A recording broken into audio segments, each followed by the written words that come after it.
Okay, so we will continue with the next session. I once again invite Dr. Suraj to introduce our speaker. Please, sir.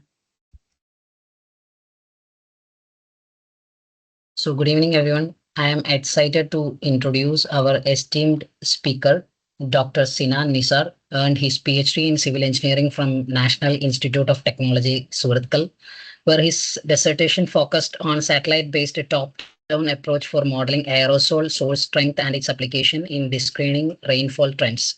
He holds an MTech in Water Resources Engineering from National Institute of Technology, Agartala, and BTech in Civil Engineering from St. Kitts College of Engineering, Kottayam.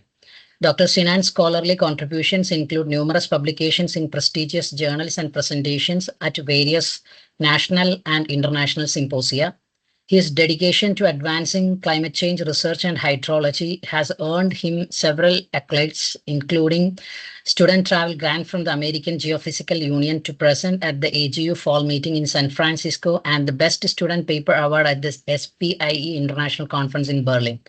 Dr. Sinan's primary research leverages Earth observation to understand aerosol, cloud, precipitation interactions, nowcastings, extreme rainfall events, surface water hydrology, and assessing regional climate change. His broader portfolio also includes watershed hydrologic modeling, artificial neural network in hydrological studies, and urban heat island analysis. Throughout his career, Dr. Sinan has undertaken significant projects from various national agencies, including DST, SERB, and the Government of Kerala. He has made substantial contribution to the policy development, evidenced by his pivotal role in developing the climate statement for the state of Kerala in collaboration with the Indian Meteorological Department IMD. With all respect, I welcome Dr. Sinan Nisar to this program. Over to you, sir.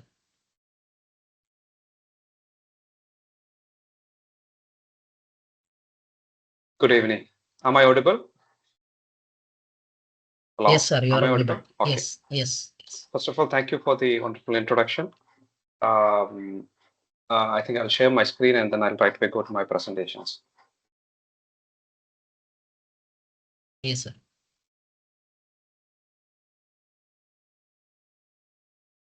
So is the screen visible now? Yes, it is visible. Okay. So good evening to all.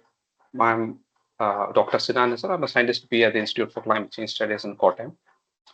Today I'll be talking about the hydrological responses to climate change, and especially I'll be talking more about the insights in Kerala. Myself, I'm working in the Institute for Climate Change Studies under the Kerala State Council for Science, Technology and Environment.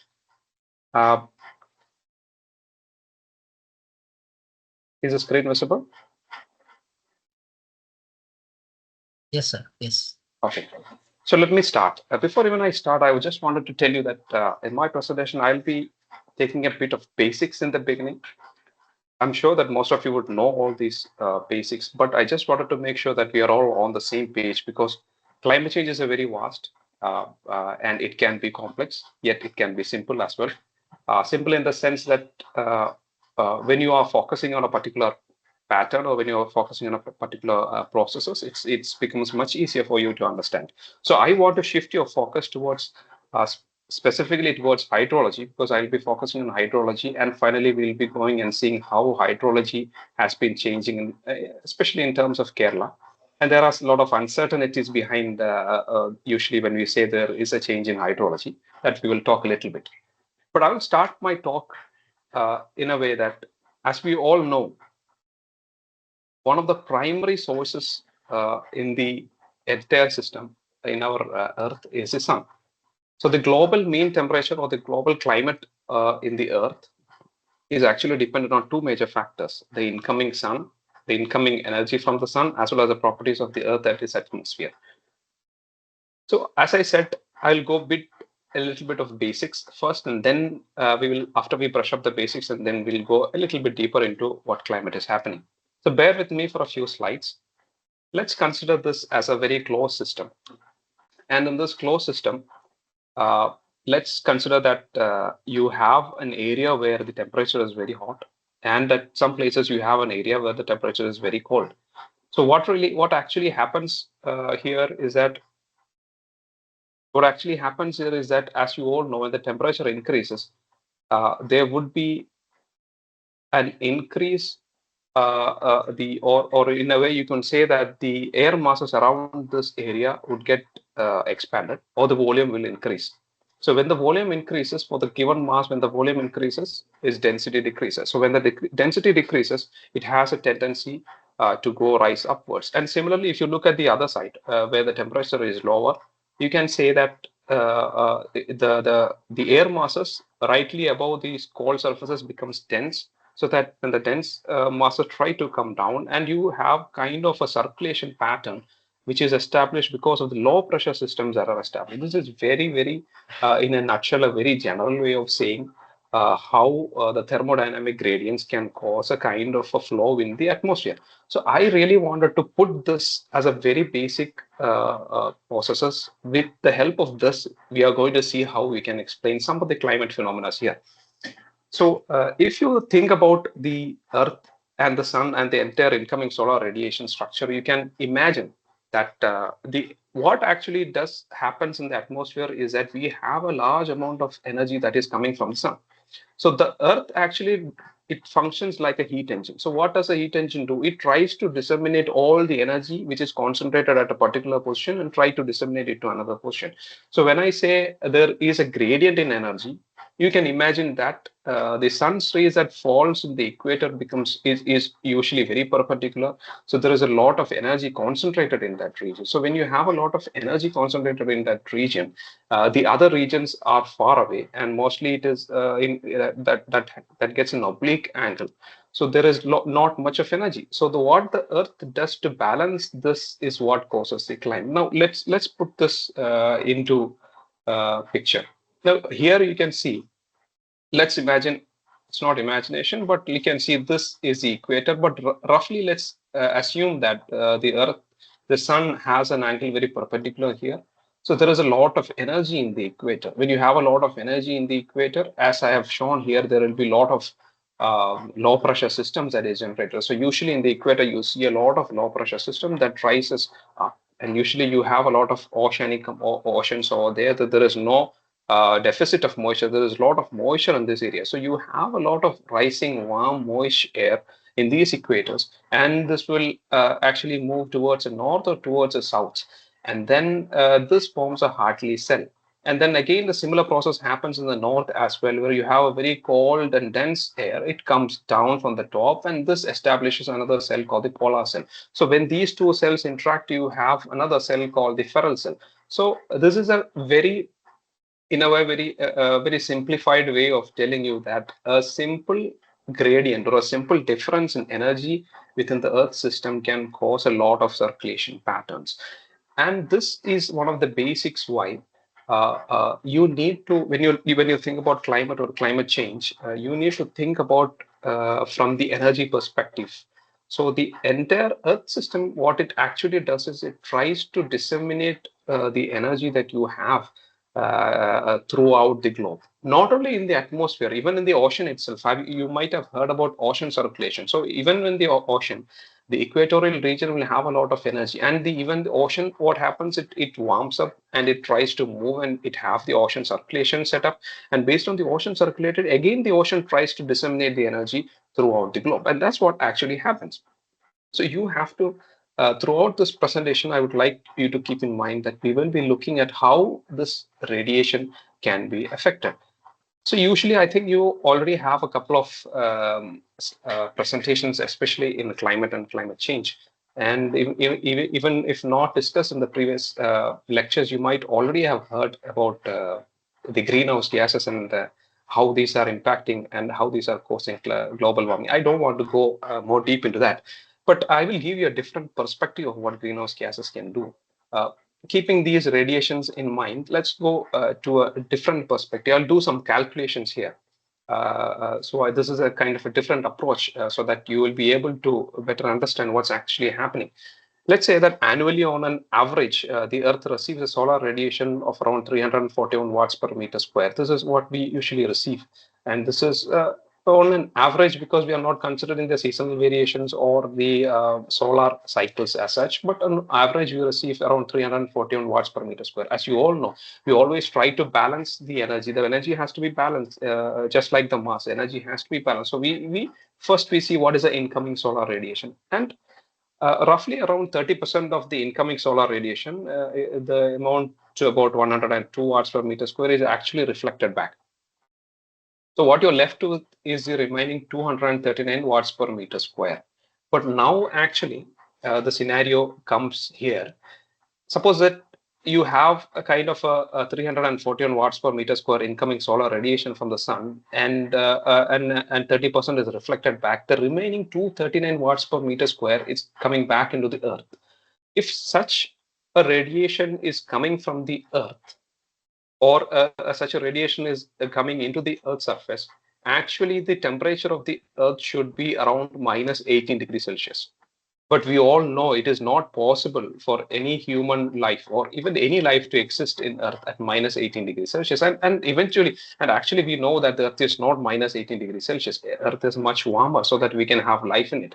So then the question comes, how does we have more warmer climate on the earth, even when the our equations and all the calculations say that earth should actually be minus 18 degrees Celsius? It is actually because of our atmosphere.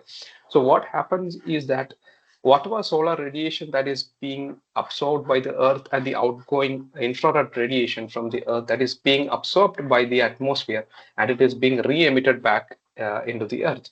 And it's kind of like, usually I usually talk with my colleagues, and I usually tell them it is kind of like a blanket. So this blanket actually helps you keep some of the heat inside. So if you were to say that all of a sudden you decide that you want to remove all the greenhouse gases from the atmosphere, you will not be able to live here. You need certain amount of atmosphere, you need certain amount of greenhouse gases so that you keep the earth warm.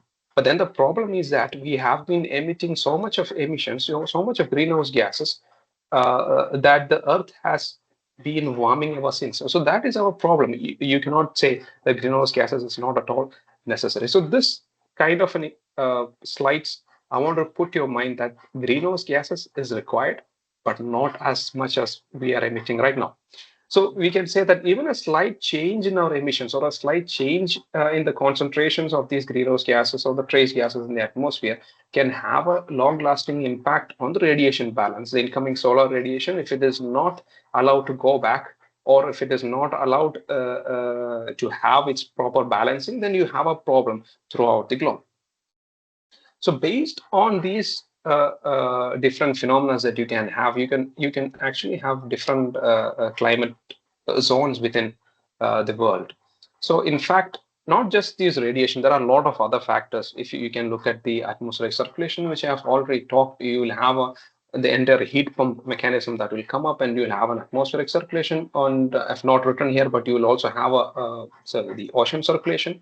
You need to look at the radiation budget can impact, even the greenhouse gas emissions can impact, aerosols can impact, clouds can impact, and your land use and land cover. Depending on how the land use and land cover changes, also you will have a kind of climate changes or climate variation that you can experience. So in these slides, I just wanted to put up there that you can build a kind of an idea about climate and climate change from the basics, but you have to keep in mind that it is a very complex process that involves multiple factors. So it is not always very easy or trivial solution to actually attribute certain changes that we experience to climate change alone. There could be other factors as well. Just keep that in mind. So I just kept this very long sentence here. Typically, I wanted to remind all of you that climate and weather are actually different. Just like the sentence that you have here, climate means long-term pattern, not just today's rainfall or today's temperature or yesterday's temperature. When we say climate, it actually refers to, in hydrology or in climatology, we usually take about 30 years of data. So you take an average of 30 years of temperature, you take an average of 30 years of rainfall, and that's a climate of Kerala. You cannot say that today it's raining and yesterday it was very hot, so the climate has changed.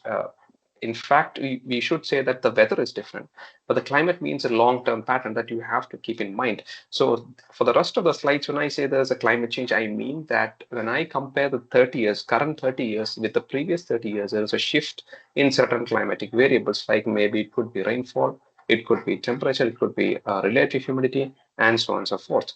And especially, I also want to focus that whenever I say climate change, I'm specifically focusing on the anthropogenic changes of climate rather than the solar cycles or volcanic eruptions or any other natural processes that are happening. I'm focusing on the anthropogenic changes of climate. And as you all know, right from my PhD, when people used to ask, do you really believe in climate and climate change? There was a lot of faculties and they actually struggle to give them an answer. But now if I go for a talk, nobody really asks me, is climate change for real? Because most of the effects that we anticipated a few years back, in 2 or 3 years back, it's actually happening. And sometimes I even wonder that some of the actions that happen or the causes that we have right now are much more amplified than what we actually expected. And some of the even WMO or the global organization are also hinting that it could go even much more worse. So this is in the slide. I just wanted to show that in the global community, including India and the World Meteorological Organization, we are all contributing to find how the future will be. And this is a graph of 2100, how it's going to be. And usually when you say a future scenario, we usually look at the SSP scenarios. SSP means shared socioeconomic pathways. So you cannot say that our characteristics, what we think today, right, might not work a future.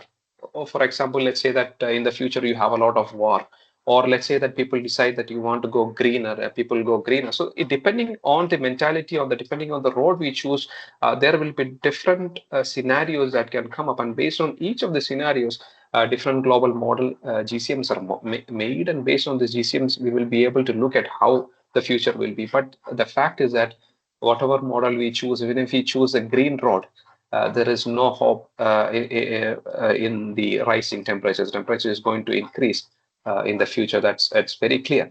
So the scenario is well set. Climate change is happening. It's for real, and the future also is going to happen. Now the question is for Kerala or in India, we wanted to know how it's going to affect us and how it's actually already been affecting us, and we want to quantify. And also we have to be prepared. We have to have our adaptation measures. We need to pump up our sustainability goals. We need to be prepared for all of this. We need to educate the youth. That is one of the important factors. And then finally, we need to have substantial evidence so that the policy makers are actually with us. Without evidences, you don't get the policy makers into play. So for these, there are a lot of studies going on. If I want to list some of the studies that are happening, especially for the Indian region, you have the IMD, you have the Indian Institute of Meteorology, IITM Pune. You have a lot of IITs and a lot of research institutes are looking up at how climate and climate change is happening and what are the causes in India. If you look at 2019 data that came up, the 2019 was actually called the year of extremes as per the IMD.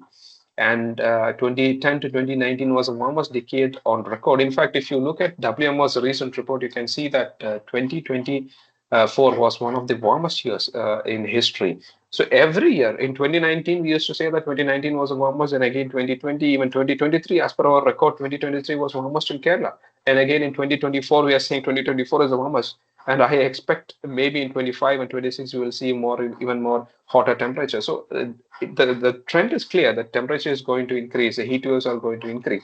So we have to be prepared, and that requires an understanding of regional impacts of climate change. So when I say regional impacts of climate change, let's look at how Kerala is actually faring. So in terms of Kerala, I'll just go very brief, and then I just wanted to brush up what's happening in Kerala based on the current literature that we have. And then I'll specifically go into the hydrological perspectives. If you look at Kerala, it is well known that we are expecting a sea level rise. It was around 3 millimeter per year. But in the future, as per the projected data, it shows that it would be around 5 millimeter per year increase in the sea level rise. not just a sea level rise. One of the major problems that we have is the saltwater intrusion. So recently we had the planning board. They asked us to do a survey in the entire Kerala, a district-wise survey, not just just on the periphery. We did a survey. Actually, we went to every block, every panchayat, and we had a survey of what is the actual water stress situation in each panchayat. And I'm very sorry to say that the situation is very alarming. There is a lot of saltwater intrusion, and people are relying more and more on the public water supply.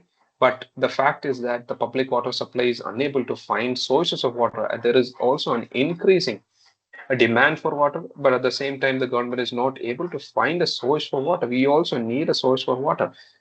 People, most of the time, what we observed is that people are burying their wells. They don't care about wells. So the recharge is being blocked. There are a lot of things that I don't want to discuss now.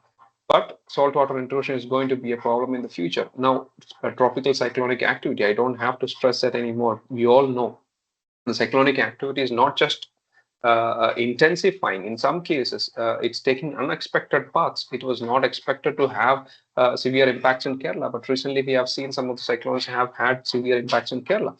So these are all alarming situations. Even some of the fish species that is available that we have, it's all migrating. These are all some of the impacts that Kerala is currently facing because of climate change. And then if you come to the land part, drought is another important factor. In fact, in 2024, we were expecting a drought. But then during the pre-monsoon season, by the end of the pre-monsoon season, we got sufficient amount of rainfall, and that actually solved the problem. But then the government was very alarmed. We were having meetings all around. We were actually the water stress survey was conducted even actually for that. So it was an unexpected scenario, and at the same time, we were lucky that we had a rainfall by the starting of the monsoon. So the drought problem did not prolong much, but most of the scientists were actually worried that the drought was going to come. Then heat waves. Heat waves is increasing in Kerala, and not only in Kerala, throughout the world heat waves is increasing. And then extreme rainfall events that I will come up in the later on slides when I talk more about hydrology. And you all know some of the recent events that we have been through, especially in the Wayanad situation. Though the landslide has been the major causative factor, one of the major triggering factors in all of these landslides or flash floods, whatever calamities that you have, one of the major the triggering factor is the extreme rainfall event. So the extreme rainfall event is increasing, and in the future also it will start increasing. And because of these extreme rainfall event and our stability, our unstable slopes, we will are expecting more and more of landslides. So in general, these are some of the takeaways or expected things in Kerala. But then we have to be prepared, and for that we have been developing the climate statement of Kerala. And in the climate statement, what we will include is what we are actually experiencing, and we will be recording not only just temperature and precipitation, but also historical trends and district-wise data on all these happenings that you have.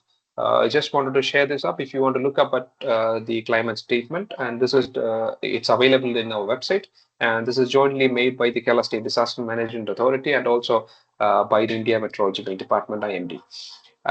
In the climate statement, the recent climate statement was released last year, and that was the climate statement for 2023. And in fact, coming February, we'll be releasing the climate statement for the last year, 2024. So in the 2023, I just wanted to brief you some of the alarming situation that we have found out during 2023.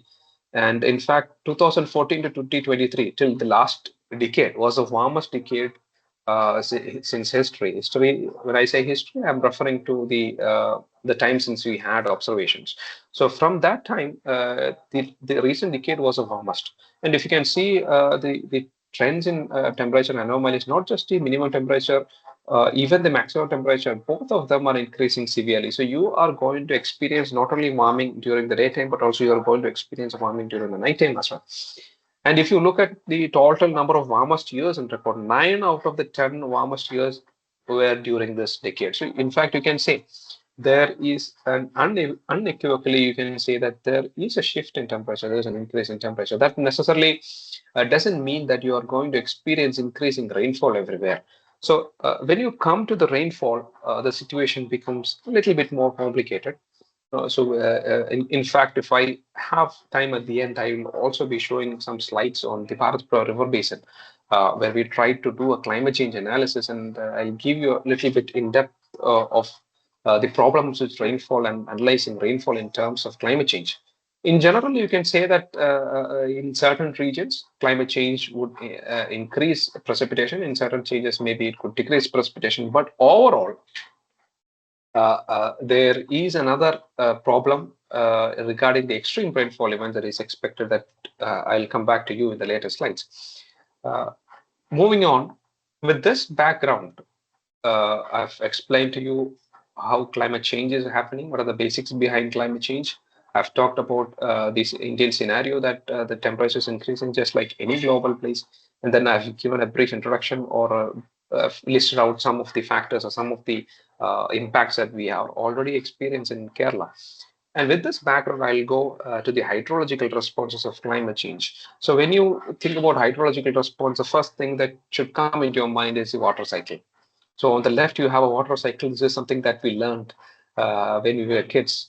But unfortunately, I would suggest that this is no longer valid because the one on the right is much more suitable now. Because in early, you used to say that you have a kind of water vapor coming from the ocean. It condenses, forms rains, and then it falls on the land. It runs through rivers and eventually reaches ocean. That is no longer something that is happening. Now you have a lot of human interventions. You have a lot of irrigation. The water is diverted into our water is captured in the reservoirs, and then it is diverted into canal systems. We have we are having urbanizations. We are laying our lands impervious. So you are blocking a point. You're blocking you're actually reducing the imperviousness of the soil. So you are blocking. You are increasing the surface runoff. So you have a lot of interventions, and in a way, the hydrologic cycle, as before, is currently very complicated, and it depends from place to place. It depends from region to region. It depends on the topography. It depends on the people who inhabit, and a lot of factors are causing a change in the hydrologic cycle. So you have to keep in mind not just that the climate change is going to impact. These are all feedback mechanisms. When I say feedback mechanism, I mean that climate change is going to have an impact on hydrology. The hydrological changes is going to have an impact on the people perspective. The people, their livelihood, their actions, and how they cope up with the changes will have again an impact on climate. And then again, the loop starts, and you have an entire feedback system. So it's now a very complicated system. In fact, if I show you some of the how interlinked the processes are, you can have temperature, a slight change in temperature, or even an incoming solar radiation that I have explained before can have a change in the evaporative demands or the total evapotranspiration that is happening. Even if you change a cropping pattern, even that can have a change in the total evapotranspiration that is happening. Overall, what I wanted to stress in here is that each and every action that we have and each and every change that you have now is having a very evident impact on the hydrology, because the population is in such a state that even a slight kind of change in the policy will have a lot of followers, and all those people who implement that policy will have an impact on their immediate surroundings and will have an impact on the environment as well. So this slide, I just wanted to put it up this is actually from the IPCC report. I just wanted to put it up and show you that rainfall or the hydrology that you say, it's all interconnected and it's all very complicated processes. But we will try to break it down and we will try to see what's really happening when you say that hydrological impacts are happening. So in general, if you look at the overall global response, we have a high confidence to say that the global mean precipitation and evapotranspiration is increasing. So that is straightforward. When you have an increasing temperature, it is obvious that you will have more evapotranspiration, and there's going to be an increase in precipitation. But actually, there is a catch in here. One of the catch is that you might have heard about Clapeyron's equations, the Cauchy-Clapeyron's equation. One of the as per that equation, when you have an increase in 1 degree, you should expect a 7% rise in the atmospheric water holding capacity. Isn't that right? So, every 1 degree rise, you are expecting 7% increase in the atmospheric water. So when you increase a 7% increase in atmospheric water, you expect a similar kind of increase in precipitation. No, that is not the actual case. if you look at the global scenario, what we have seen is that there is around 3% increase in the precipitation. So then the question is, when there is a 7% increase in the atmospheric water, why there is only a 3% increase in the precipitation? This is actually because of the impact of aerosols and also on the impact of atmospheric composition that includes clouds, and also because of the interplay between the greenhouse gases and incoming solar radiation. So I'll explain a bit on that in the next few points. So the next point is that a warmer climate increases moisture transport into the weather system that we have discussed now. But then the implication is that when the overall temperature is increasing, as I said, the moisture holding capacity of the atmosphere is increasing. You have more moisture in the atmosphere. That means all these systems, when I say system, that means a system that can cause a precipitation. All these systems will have more and more moisture. So you have more amount of moisture in the entire system. That means when you are going to have a rainfall, the rainfall is going to be very heavy. Okay, when you are having a season, or when you have a time when there is not enough rain, there is no rainfall, or in fact when you say that summer season is going to be much drier. So the kind of change that you should expect is that things will go in such a way that you will be either forced towards either of the extremes. Either it will be, you will be facing a flood event, or you will be facing a drought event. So in between situation is now is very much low. So you are left to the extremes nowadays. Then the third point, which I really wanted to explain to you, is the anthropogenic aerosols that we have right now. So when you talk about aerosols, in fact, aerosols in itself is a different presentation itself, but I don't want to stress more on that because today I thought I'll be talking more about hydrology. But since I've mentioned anthropogenic aerosol, I'll mention a little bit of that. So as you all know, when we learn about rainfall, let's now come a little bit on the basics of rain. When you say about rainfall, we say that water vapor evaporates from the ocean or other sources. It goes up and then forms clouds. That's actually very simplified form. In fact, you need a lot of cloud condensation nuclei, which will allow this water vapor to condense on themselves. So if you do not have these cloud condensation nuclei, you're not going to have proper conditions for the raindrops to form. So from where does this cloud condensation nuclei come? These cloud condensation nuclei are nothing but the aerosols that we have in the atmosphere. Now, when I say that for precipitation you need aerosols, and you will say that the more and more aerosols that you have, then you will have more and more precipitation, right? But that's not the case. When you have a large amount of precipitation, it's kind of like, let's say that you have just 1 liter of water and you have 3 people. You can easily divide among themselves, but you have just 1 liter of water and you have 3,000 people, then there is not enough water for anybody. So that's the case happens when you have large amount of emissions that is happening into the atmosphere. You have a lot of aerosols in the atmosphere, but you do not have sufficient moisture.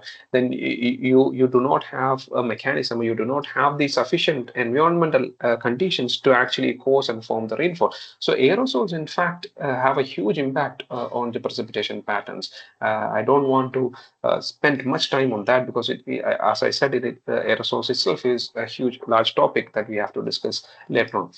Then again, because of the warming happens, what happens because of them, you might have seen during the summer days. Nowadays, the summer is getting more drier than before. That means there is a lot of evaporative demand from the land. The plants are reaching its wilting point much faster, and there is not enough irrigation happening that we do have, and there is a lot of water that is being lost from the soil and also from the plants as transpirations.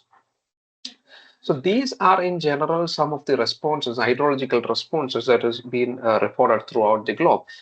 So now then the question is, we have to see what happens in Kerala, or let's say, I'm not sure if people from other states are here or the demography, but let's say that you are interested in a particular region and you wanted to know how my area is being affected by climate change. But when you suddenly come from a global perspective to a regional perspective, then the scenario completely changes. So you cannot have a global perspective simply superimposed on a regional perspective. I'll give you some brief ideas about it. Let's say this is the average annual rainfall of Kerala. You have a maximum amount of rainfall, you have a large amount of rainfall in the northern states, and then in the central, and also as you come down, the rainfall generally decreases. But we all know that we receive around 70% of the rainfall during the southwest monsoon or the Indian summer monsoon, and the remaining 30% is we get the remaining 30% most of the time from the post monsoon and the pre monsoon, the winter season. So the 70% of the monsoon that we receive is during the Indian summer monsoon rainfall. But what we are interested in is when you talk about the hydrological responses, the first and foremost thing that we wanted to know is how is this pattern going to change, or how is our rainfall going to change? Is it going to increase in the future? Is it going to decrease in the future? So the first question that you should have is, how do we actually anticipate what is going to happen in the future? How do we actually know that so and so things are going to happen in the future?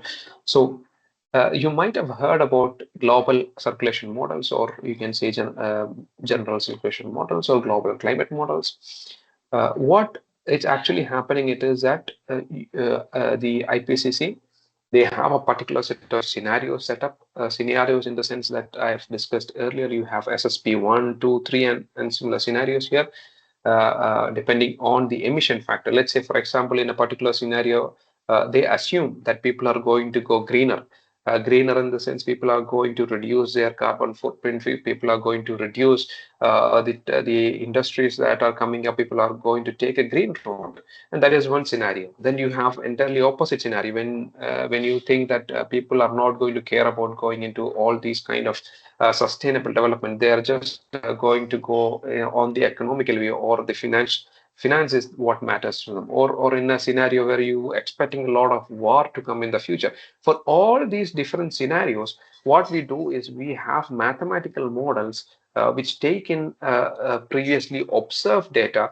You feed these observed data into these models, and then you also supply them different scenarios for the future. And based on the scenarios, these models will give you the future rainfall or temperature or whatever climate variables that you have. They will give you these future scenarios. So this exercise is done, I think we recently had the CMIP 6 GCM models that came up, and most of the results that I present now is actually from the CMIP 6 models. And I recently heard that the CMIP 7 model will be coming up very soon.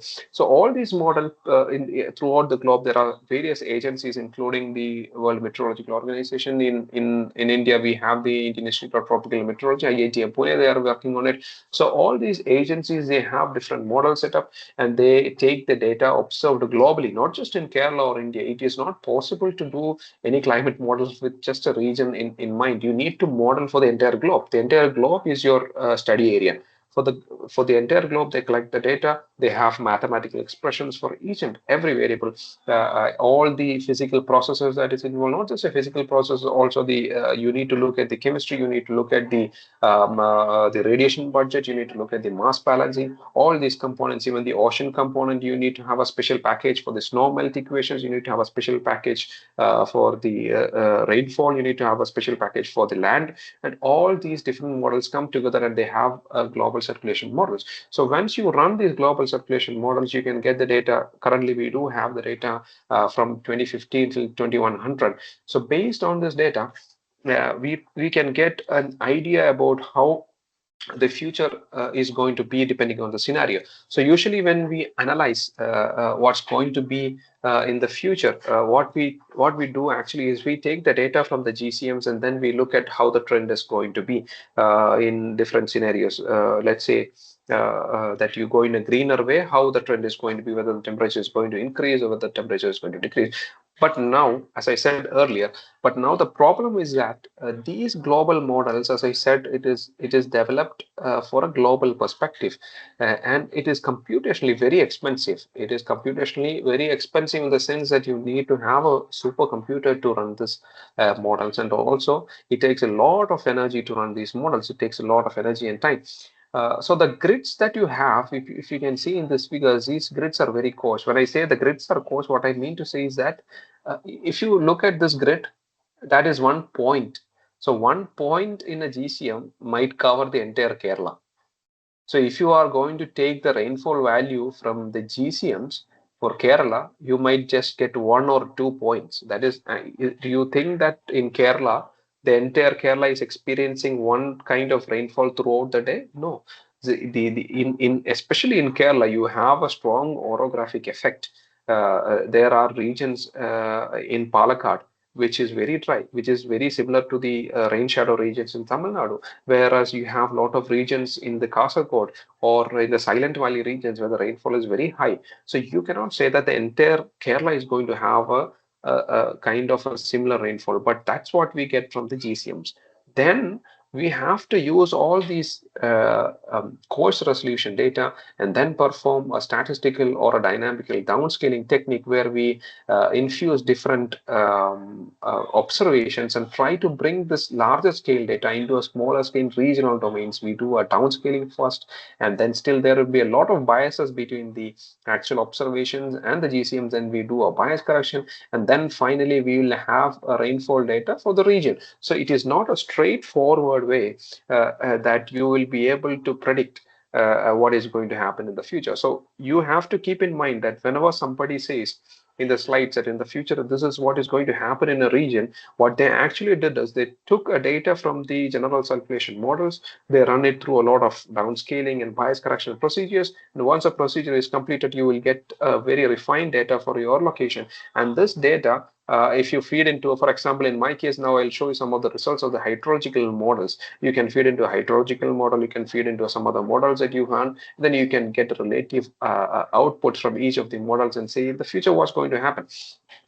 So this slide, I also wanted to tell you one more thing. So you have seen here that when I said that entire Kerala will be covered in one point, and then we have some kind of a statistical, sometimes dynamical method to even bring that on the finer scale.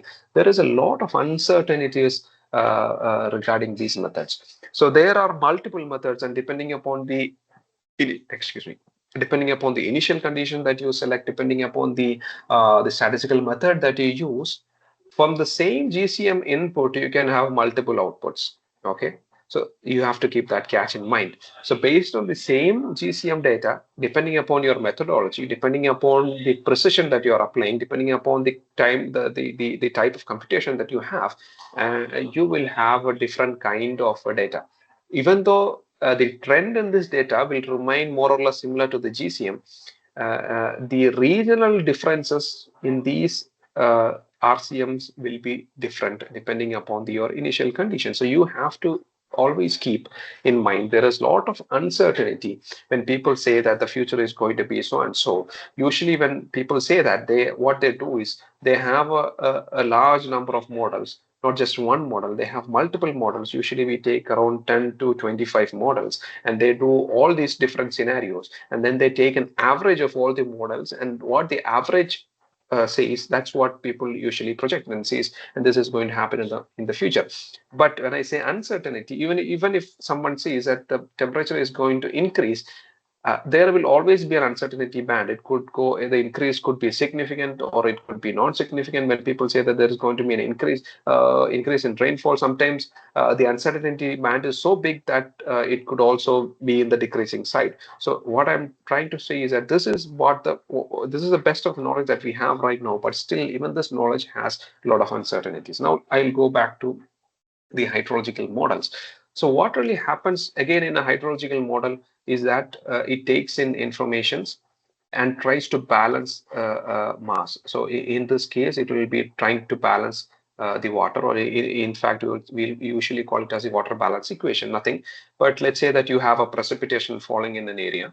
So if you consider precipitation as an incoming or an input, then the output would be evapotranspiration and also the discharge. So you have an input as precipitation, then you have an output as evapotranspiration and discharge, and that would be equated only when you have the rate of change of storage also into play. So, or in fact, in other words, you can say that input minus output should be equal to the rate of change of storage, or the input or the precipitation minus the sum of the runoff and the evapotranspiration should be equal to the change in storage. And based on these basic concept, you will be able to develop models which will be able to predict what would be the runoff or what would be the evapotranspiration.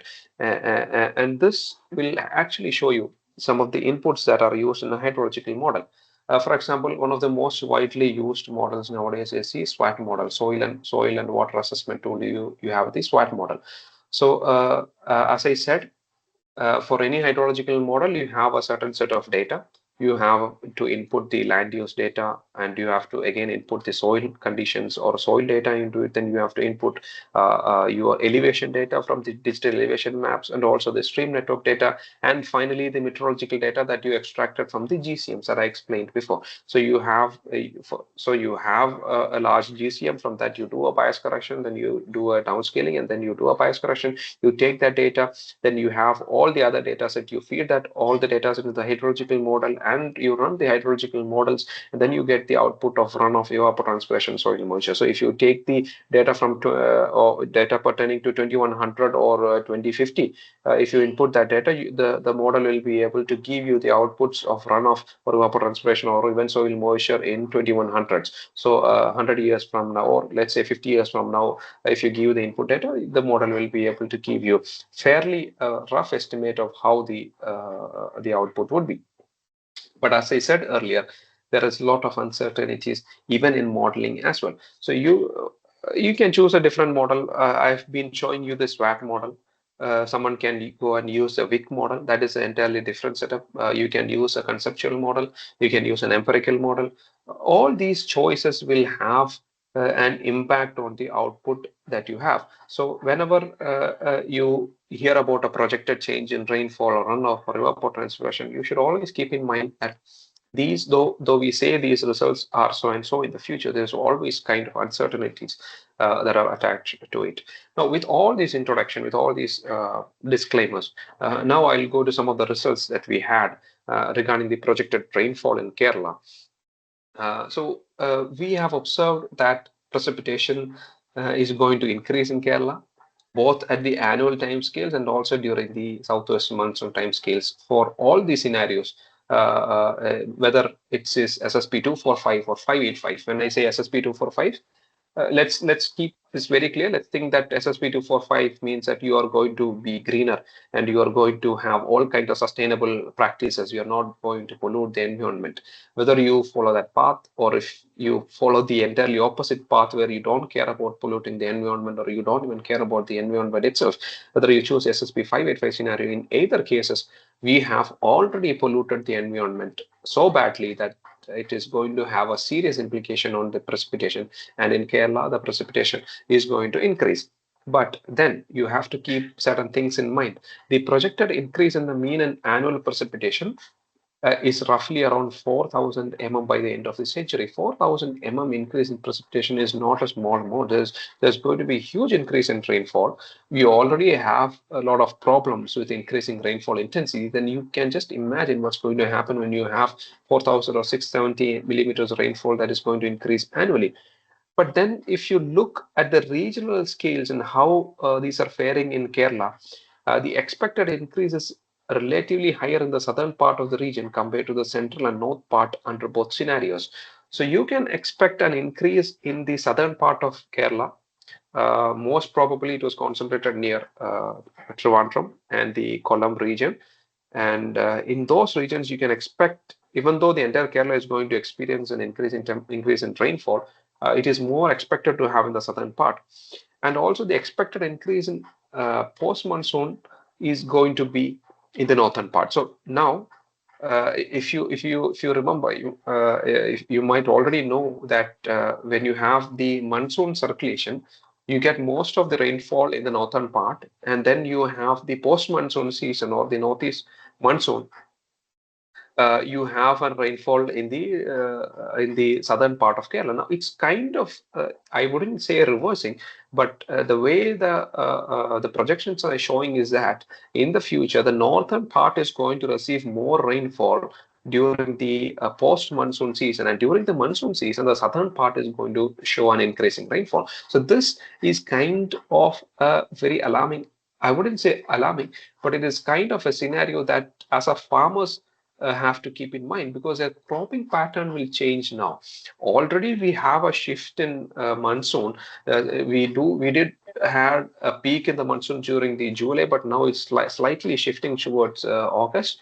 And again, the north and south, I believe that north and south will have a kind of different traditions in farming, but now based on the projections, we can see that the north and south is going to be affected in a different way. So the monsoon season, you're going to expect more rainfall in the north rather than, and also during the during the monsoon season, you're going to expect more rainfall in the south, and in the post monsoon season, you can expect more rainfall in the northern part of Kerala. Now, again, if we come to more details about the precipitation, you can see that the increase in precipitation is largely attributed more frequent and intense, heavy and extreme rainfall events. And this is one of the key takeaways of the study that we conducted. In fact, we did a study for Kerala. As our center is actually working on the impact of climate change, we took up the entire GCM data from 2014 till 2100. We had expertise from IIT Madras. We had expertise from Center for Water Resources Development and Management, and also from US as well. So we took all these data from the GCMs, and we wanted to see how the hydrology is going to be. And one of the major takeaways that we had during our study is that our precipitation pattern is going to change in such a way that you are going to see more extremes. Now, when I say extremes, you can expect heavy rainfalls. At the same time, you can expect drought in the same calendar year. So in the summer, you should expect a lot of drought, a lot of water stress situations. I would especially highlight the point that water stress. I wouldn't say that water scarcity, because water would be available, but it won't be very accessible to everybody. So there is going to be water stress situations in Kerala.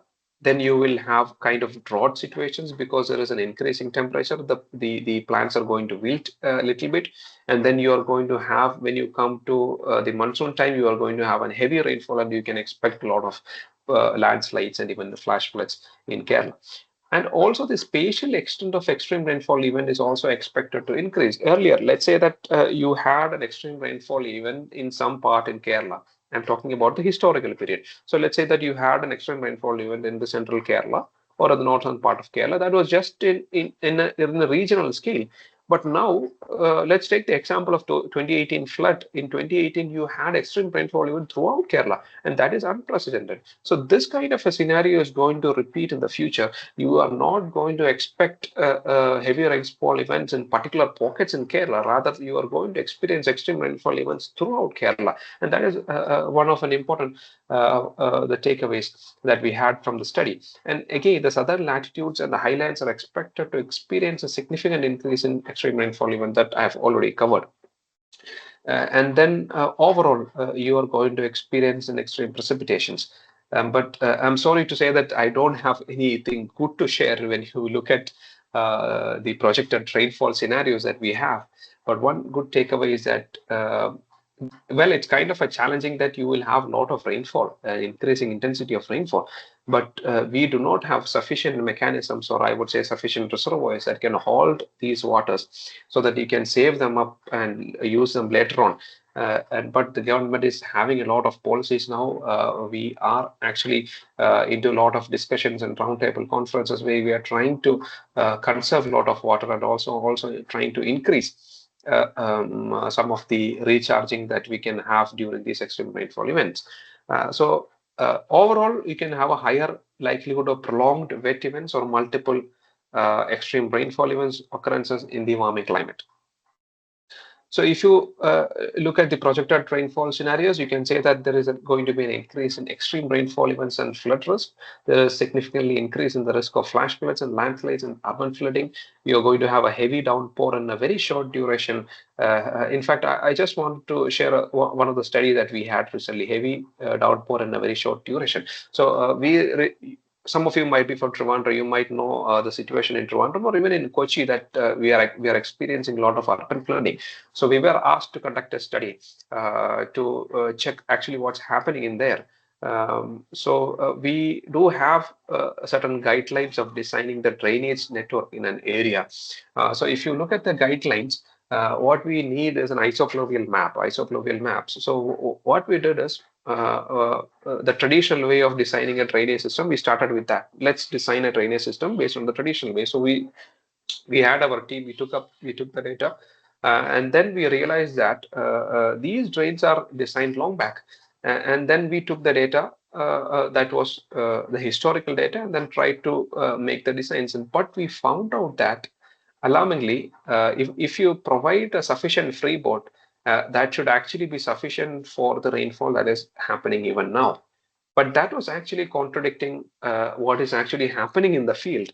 We all know that the drains is not sufficient at all. One problem is that the drains are being coagulated, or you can say the drains are being blocked in many places. There is no proper maintenance. That is one reason. But apart from that, if you look at it from the observed data, the calculations says that the current drainage design that you have plus the actual freeboard that is provided there should be sufficient. But that is not the actual scenario that is happening in the ground. So we actually went a little bit more deeper. So we understood that even the daily rainfall is not enough to actually assess such kind of urban flooding that is happening in Kerala. So we went with IMD, we tried to collect all the hourly rainfall data. So when we started analyzing the hourly rainfall data, then we were able to see that the rainfall pattern is shifting in such a way that let's say that you are expecting 100 mm rainfall, just a very exaggerated or just a number that I'm saying. If you're expecting 100 mm rainfall in a day, now what's happening is that this 100 mm rainfall is actually happening in 1 or 2 hours. So if you look at one day's rainfall, you can see 100 mm. That is very normal. But only when you analyze the hourly rainfall, then you can see that the entire day's rainfall is actually happening in 1 or 2 hours. So that was the problem that we had, and we recalculated. We did all the recalculations for hourly rainfall, and we showed that our drainage systems is actually not enough based on the rainfall that we are having now. So it is not actually the fault with our design. It's actually the climate has shifted in such a way that not just in daily time scales, even in hourly time, the impact has been so profound that the impact is also in the hourly time scales nowadays. Then again, you have urbanization. The next point is urbanization and increase in impervious surface area. So I don't have to give any examples. I think most of you, including myself, we have seen in our neighborhood that people have a trend nowadays. We don't see any bare lands in anybody's courtyard. Mostly we will cover them with concrete pavements. So what it does is you are reducing or restricting the amount of infiltration that is actually supposed to happen. So in a way, this is kind of amplifying the surface runoff. In fact, I remember that we had a visit to Bharatapura River Basin where we were discussing with the farmers, and we were talking to them regarding a lot of climate change issues and all. And one of the farmers, I was surprised that he came to us and told that I am not worried about the shifting rainfall patterns or other problems that we have. What I'm worried about is that when you have a rainfall, the road that I have along my paddy field, it brings a lot of water and discharges into my paddy and it destroys all the crops. So this is what happens. Why? From where does it water comes? All the water in the upstream, all the houses that we built, all the areas that we have is all completely impervious now. There is even nowadays, as I said in some of my earlier slides, people, when we did the survey, I found that most of the people are now not using their wells. They are depending on public water supply. So what they do is maintaining the well is another problem, and also they are losing a lot of area in their land. So they just close the wells levels completely. So you are again closing an opportunity for the water to infiltrate. All this water which we do not infiltrate comes as surface water, and it amplifies towards a flash flood, especially when you come to an urban area where you have a lot of imperviousness happening. Then again, and the last and final takeaway in the projected rainfall is that there is going to be a shift in monsoon rainfall pattern, and that's going to impact not only agriculture but also water resources, health, and ecosystem as well. So the next major climate variable is the projected temperature. I've been talking about rainfall. Now, what about temperature? Projections. No, the temperature is quite expected. As you all know, there is going to be an increase in temperature. Both maximum as well as minimum temperature is going to increase. We are going to experience not only hotter days, but also sometimes you're going to experience a hotter night as well. The minimum temperature is expected to increase more rapidly than the maximum temperature. That has to be kept in mind. So the nighttime is sometimes in certain regions. As I said, there was a lot of disclaimers that I said these are all these all have uncertainties, but still the overall GCMs, they say that the minimum temperature is expected to increase more rapidly than the maximum temperature. And then again, the temperature increase is anticipated more profound in coastal regions. So if your houses are along the coastal regions, you should expect more temperature increase in the coastal regions compared to the midlands and highlands. And in other way, it is because of the altitude variations that you have.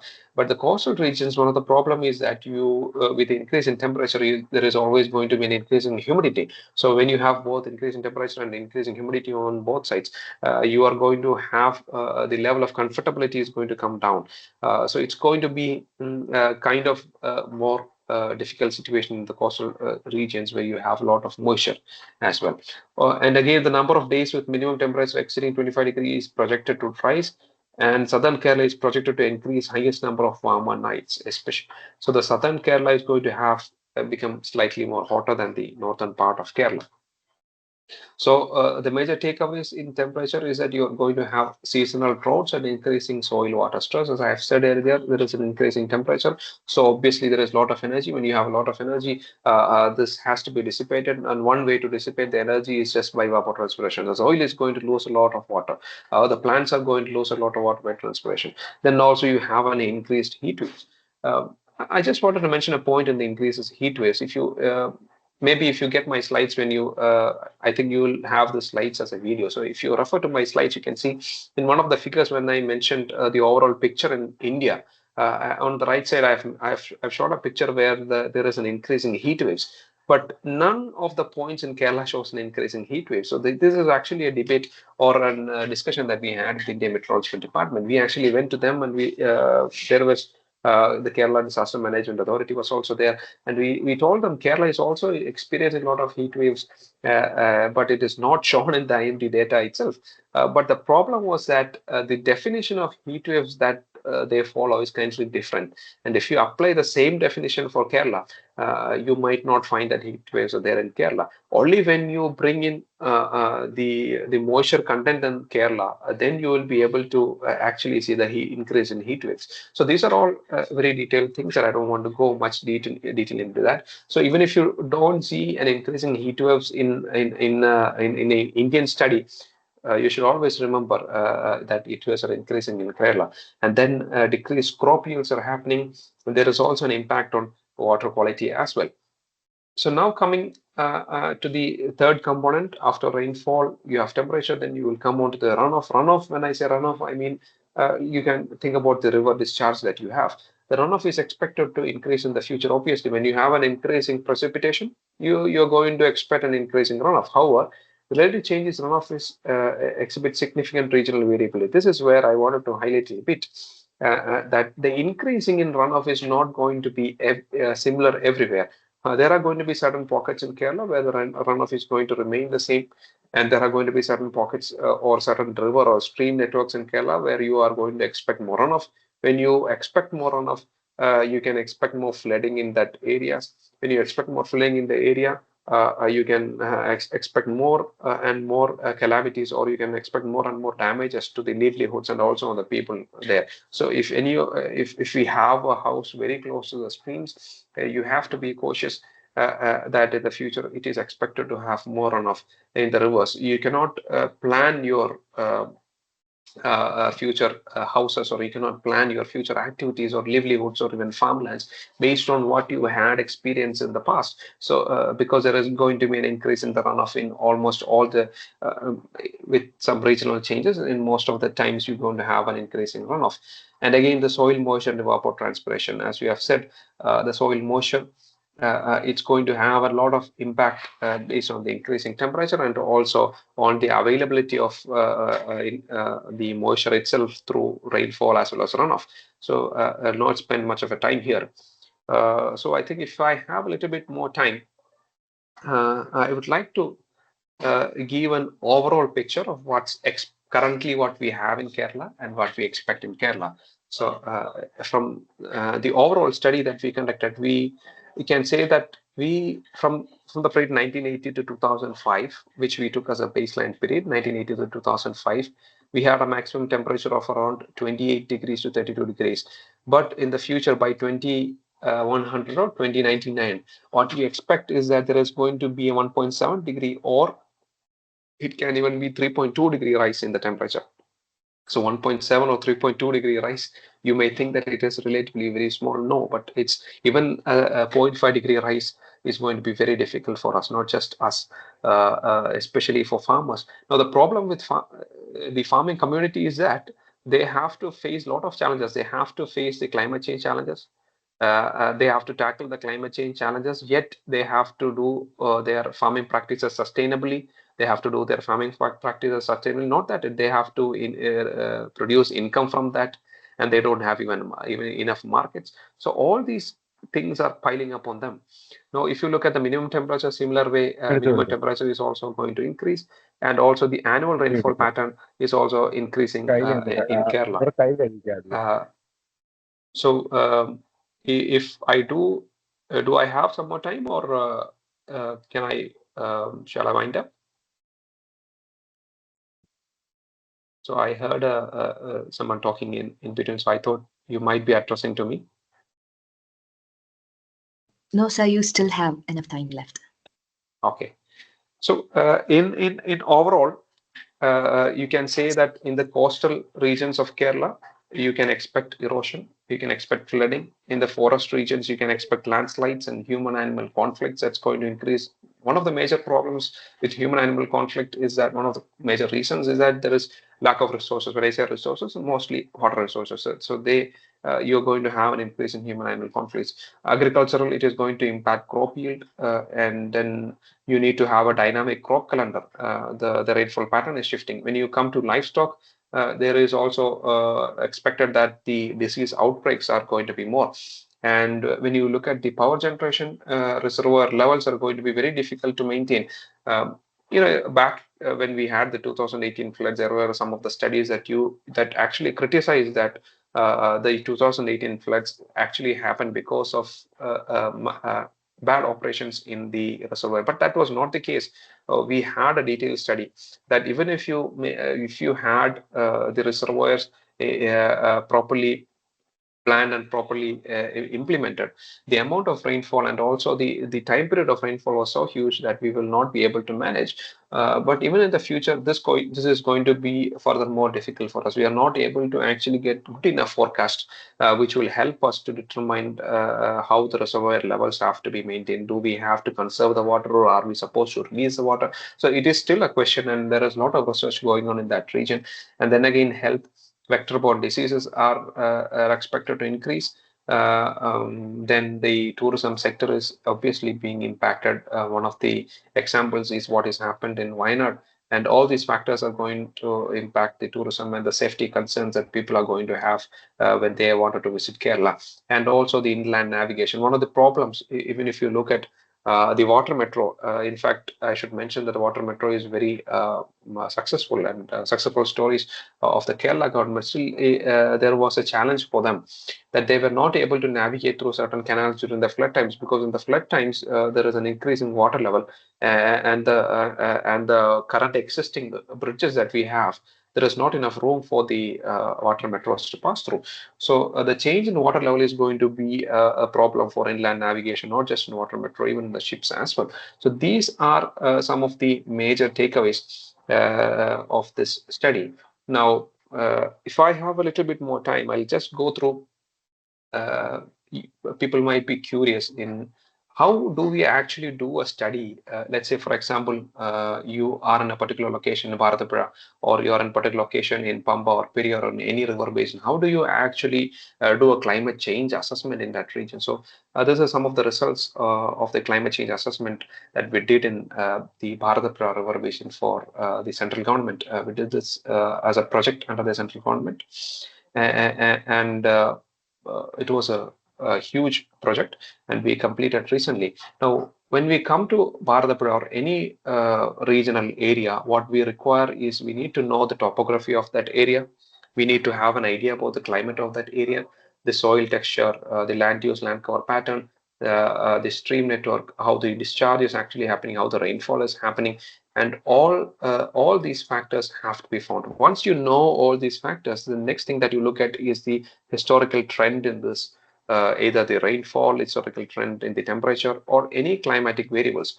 But when we try to analyze Bharatapura river basin, we found that we had a mixed trends in Bharatapura. In some points, when you expect a decreasing trend in rainfall, in some points you have an increasing trend in rainfall. In certain regions, though there is an increase that is not significant, in some regions, though there is a decrease in rainfall that is not significant. So in a region, how do you expect to have so much of spatial variability?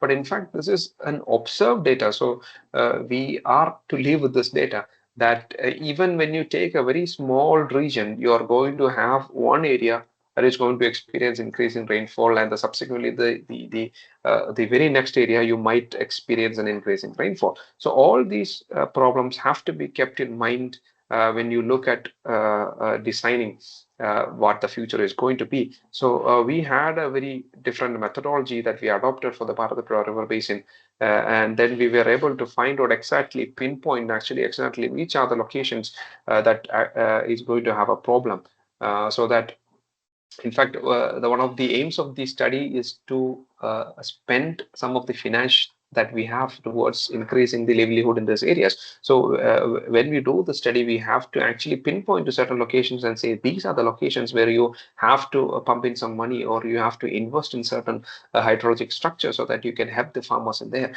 So with this in mind, we did some of the studies of the Bharatapura river basin, and this is how it is done. And we also do a lot of field experiments where we go to the field, we set up our own crops in there, and we have different scenarios, we have different cropping patterns implemented, and keeping in mind the future scenarios, we will look at how these yield will be, and not just the climate. We also try different types of fertilizers, different types of agricultural practices, and then we come up with results, and we implement that in the field and validate it, and then we have a really good conversation. We have a community of farmers around us, and we always give them suggestions on what to and how to make better use of some of the data it is available to them, and also the information that we have gathered throughout the study. So I will wind up here.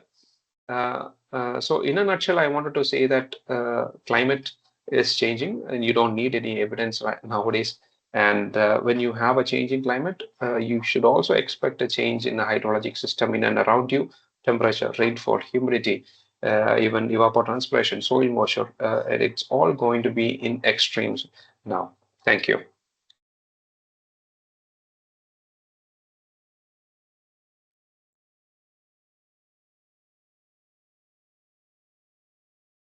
Thank you, sir. Now, can we open up for an interactive session?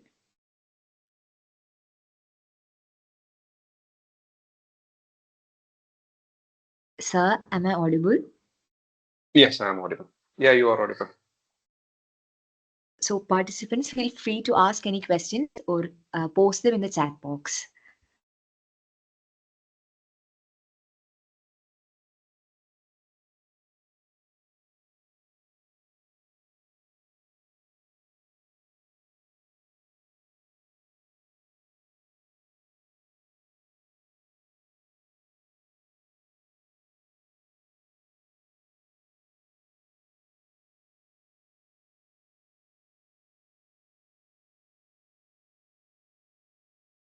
Sir, I Am have I one audible? question, sir. Yes. Okay, Suraj sir, you proceed. I will ask after that. Yeah, sir, thank you, sir, for your presentation. Nice presentation. Sir, I have one question. That what are actually the resources that a common person can access the accurate climate prediction data other than mainstream media, like particularly from Kerala, like? Yes. So that's a really good question. So, one of the recent takeaways that we had from Wayanad is that there was not enough information to the public. When I say enough information, I mean to say that reliable information. So it's not just that public is not having a reliable information. Even we also do not have a reliable information. Our forecasts are not very good now. Even the Wayanad extreme rainfall event that we had was just not captured in any of the forecasts.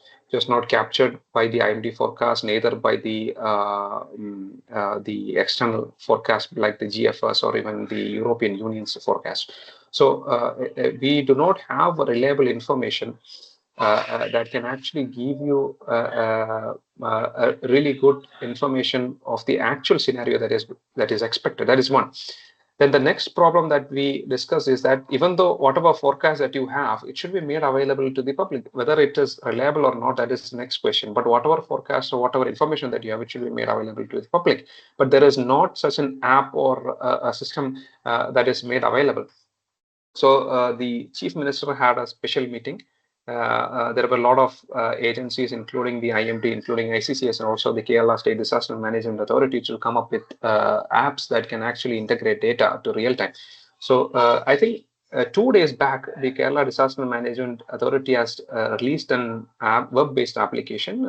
It's called Kavacham. So you will be, maybe you can try that app out. You will be able to get a lot of warnings systems from that Kavacham app.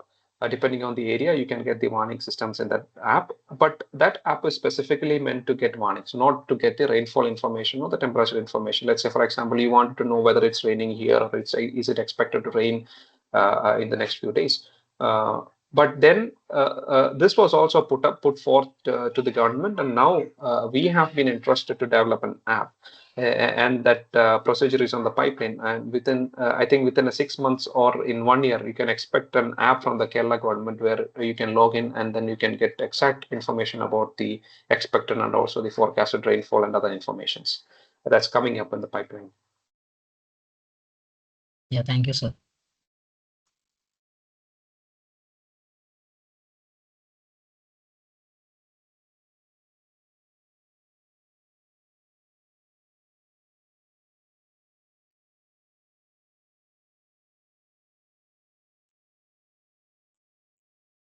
If there are not any questions, then maybe we can wind up.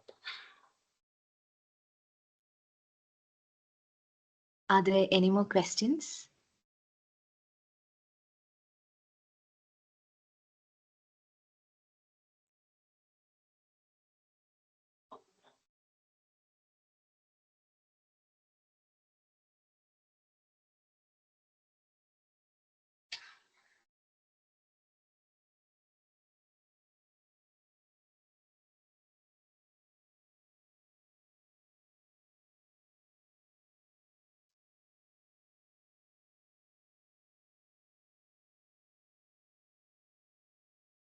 So seems like there are no more questions. Let us wind up this session. I kindly invite Dr. Suraj for the vote of thanks. Please, sir.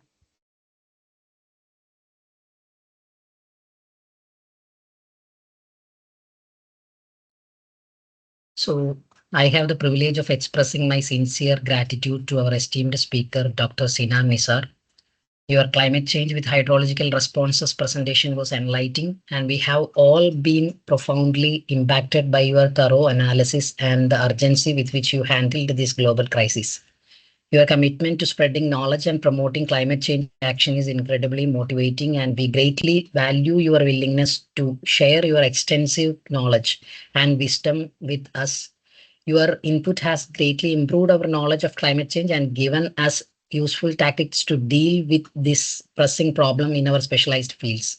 We were able to learn more about the topic and examine the various facets of climate change thanks to the insightful talk in this session. And finally, I would like to express my gratitude once more for your understanding presentation and for participating in our faculty development program. As we conclude this insightful session with a token of gratitude, Department of Chemical Engineering, Amalchodi College of Engineering, presenting a virtual memento with you, sir. Thank you. Yeah, thank you. Thank you so much, sir. Thank you. Thank you. Thank you all. Good night.